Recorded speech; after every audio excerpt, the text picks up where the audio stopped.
करंजिया महाराजा श्रीरामचंद्र ज्योतिरथ को विभिन्न अनुष्ठान तरफ भव्य स्वागत।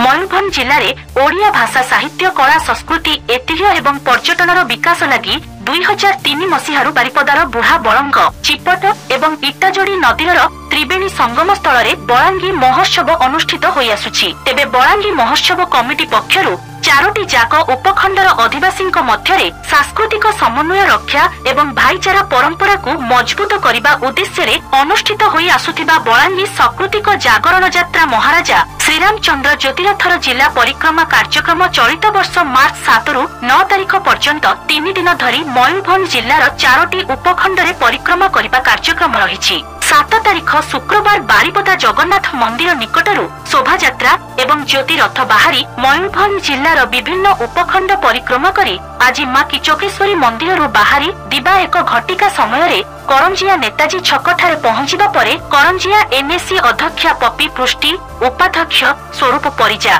डीएम पब्लिक स्कूल छात्र छात्री एवं विभिन्न अनुष्ठान तरफ भव्य स्वागत करथिले। परे शहर परिक्रमा करी शक्ति मंदिर पहुंचीथिले। सेठारे किछि समय विश्राम नेला परे मिलन पड़िया स्थित मां किचकेश्वरी सारे दर्शन करी गोलेई रे थिबा मयूरभंज राजा श्री रामचंद्र भंजदेवଙ୍କ प्रति मूर्ति रे पुष्पमाल्य अर्पण करी ठाकुर मुंडा होई बारिपदा अभिमुखे यात्रा आरंभ करथिले। 9 तारिख पर्यंत बारिपदा पलबनी गोली रे पहुंचीबा परे शहर परिक्रमा करी छौ पड़िया निकटरे जागरण यात्रा उद्यापित हेबो बोली कार्यकारी संपादक दीपक कुमार नायक सूचना दैछंती। किंतु बारिपदार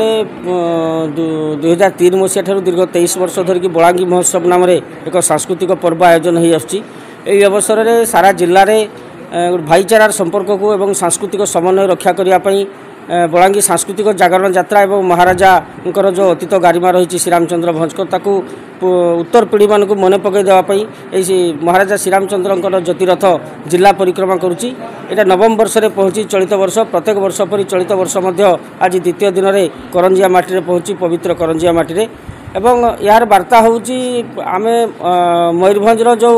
अतीतर गड़जात राज्य थिला तार जो स्वाभिमान तार अस्मिता तार गारिमा किभली उत्तर पीढ़ी माने मन रखिबे एवं आमर पूर्व गारिमा को पूर्व सूरी मानक किभली मन पकईबा एवं मयूरभंजर विकास एवं समृद्धि दिगरे किभली आमे एकजुट होइकी 4टी जाक सब डिविजन आदिवासी माने ताको आगो को आगे नबा एही वार्ता दउची बलांगी सांस्कृतिक जागरण यात्रा एवं महाराजा श्रीरामचंद्र ज्योतिरथ सांस्कृतिक जागरण यात्रा गतकाली सकाळ द्वितीय श्रीक्षेत्र बारिपदार जगन्नाथ मंदिर निकट आरंभ होइतिला एवं आज द्वितीय दिवस रे करंजिया माटी रे पहुंचीची।